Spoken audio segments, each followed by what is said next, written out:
പണ്ട് പാടവരമ്പത്തിലൂടെ ഒരു ഓലക്കുടയുമെടുത്ത് ചെറുഞാറു നടന്നൊരു കാല തന്നു ഓടി നടന്നൊരു പെണ്ണെ.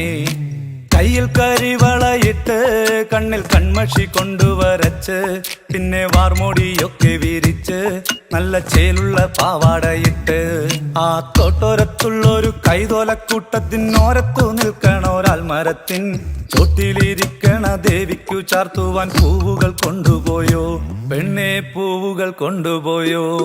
പണ്ട് പാടവരമ്പത്തിലൂടെ ഒരു ഓലക്കുടയുമെടുത്ത് ചെറുഞാറു നടന്നൊരു കാല തന്നു ഓടി നടന്നൊരു പെണ്ണെ. കയ്യിൽ കരിവളയിട്ട് കണ്ണിൽ കൺമഷി കൊണ്ടുവരച്ച് പിന്നെ വാർമോടിയൊക്കെ വിരിച്ച് നല്ല ചേലുള്ള പാവാടയിട്ട്